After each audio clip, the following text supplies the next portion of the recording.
streaks at 7, the latest losing streaks at 7, the inevitability of the franchise losing 100 games for the year is now rock solid since they're at 95 with 2 weeks still left.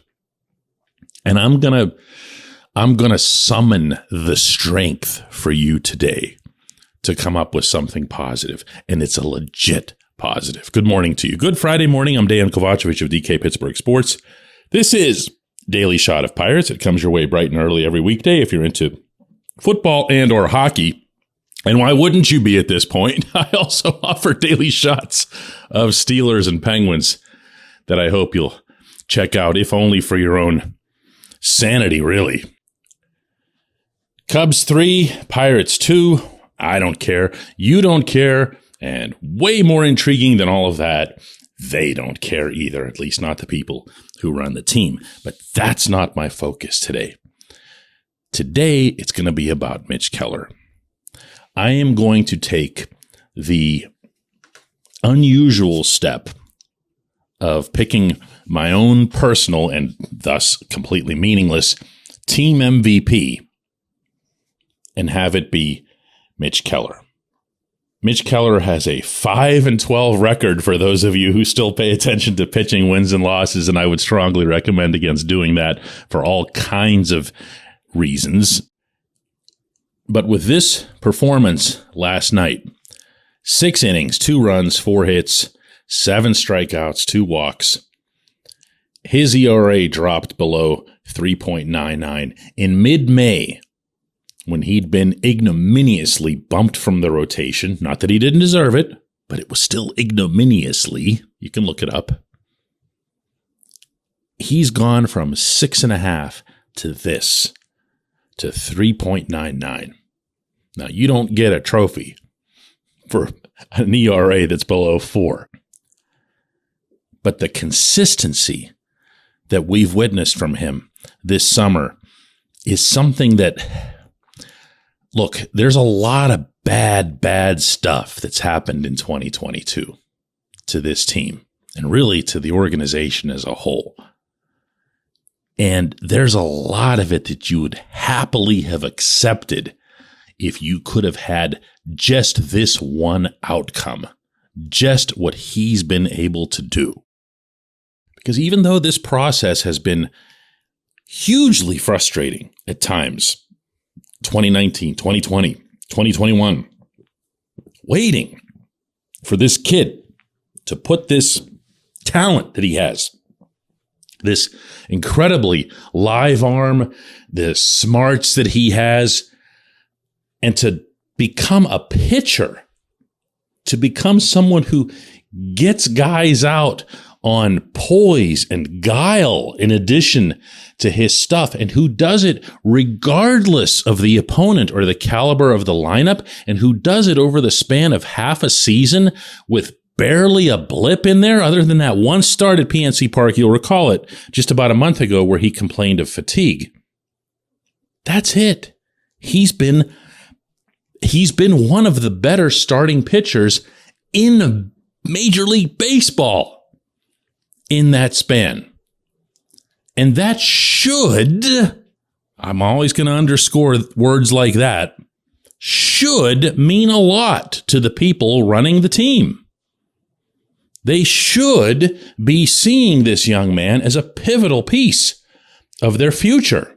They should, here I go again. Let's instead hear a little bit of what Mitch had to say afterward. It's definitely exciting, especially where I was starting. I think I was over a 6, so just to get it down there and hopefully keep going here. I've got 2 or 3 more left, and trying to get it down as low as possible. I mean, he's been doing good things out there, trying to help the team win. Good for him, man. I'm serious. Good for him. I'm happy for him. This is just a terrific kid who had to answer a lot of difficult questions over these years and had to take a lot of tough criticism over these years. And I know that since I, was a participant in a lot of that myself. This portion of Daily Shot of Pirates is brought to you by our friends at North Shore Tavern that's directly across Federal Street from PNC Park. It's home of Steak on a Stone, an eating experience, underscoring the word experience. The steak is brought to you partially cooked on an 800-degree stone, and you do the rest. It's a ton of fun, it's a great meal, and it's a baseball atmosphere like no other in Pittsburgh. North Shore Tavern, right across Federal Street from PNC Park. I'm tempted, I really am, to swing back to all the things that the organization's doing wrong. And why even somehow Keller blossoming this year can become a negative for this franchise, depending on how they react, or more appropriately, don't react to it. But I'm not going to do that. People that I've criticized along the way, meaning around Keller, I'm instead going to give a tip of the cap here. Oscar Marin, a guy that I've been, for a couple of years now. Even if he didn't have all that much to do with Keller coming around, even if that had to do a lot more with people that have influenced Keller from the outside and Keller himself and whatever else, great. If you're going to rip the pitching coach for all the guys who don't get better, better give it to him for the ones who do. I'll give it up here in this context to Derek Shelton, because he really, really likes Keller and really took him under his wing as only a manager can. That's not something a pitching coach can do. I'll give it up to Ben Charrington and his development staff and to his instructors for working with Keller, for jointly making the decision with Shelton to take him out of the rotation in late May. It might have looked a little bit rash or over the top to some, but it's been the launching point for nothing less than the rest of his career. So, see, I did it. A whole positive segment. I'm going to end that with J1Q, I'll bet.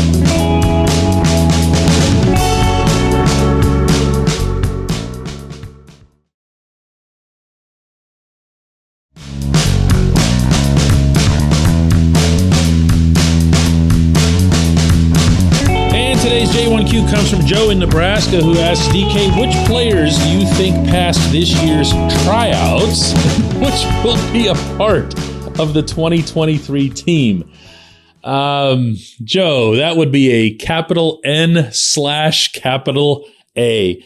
If you can think of one, you go right ahead and share that with me, but I can probably guess from the way that you asked the question that your answer would be the same as mine.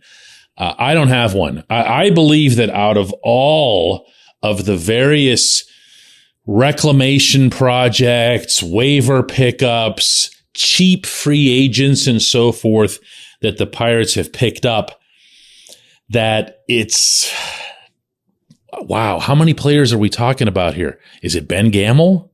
And Gamel doesn't really count because he wasn't a waiver pickup. He wasn't somebody that you got in the offseason. And neither were, for example, Jose Quintana or Tyler Anderson, both of whom were successful in Pittsburgh. And so is Gamel. Gamel, for what he was expected to do here, I think it's safe to say has exceeded that without getting, too thick on the praise there. But when you look at these other guys, when you look at who they've brought in just on a random basis, here's so-and-so guy off of waivers from Seattle or from Cleveland or from wherever. You tell me. I might be missing someone, and I'm being serious here, because there are so bleeping many of them that at any given point, and bear in mind, I cover this team. Like, I'm paid to do this. And when you see a guy walk into the batter's box and you go, I have no idea who this is. I have no idea who this is. Or a guy comes in out of the bullpen and he's Colin something or Robert this or whatever else, and you don't even know who they are. And they're walking around the clubhouse, and I see these dudes, and I don't know their names, and I can't even say hi to them because I don't even recognize them. They might as well be Eli Manning in a disguise pretending to be one of the Pirates. So either this process is a complete and spectacular waste of time? Or the Pirates aren't very good at this sort of thing? Or both? How about that, right? I appreciate the question. I appreciate everyone listening to Daily Shot of Pirates. I'll be back at PNC Park over the weekend. Believe it or not, looking forward to that. You know, that's the job. And we'll have another one of these on Monday.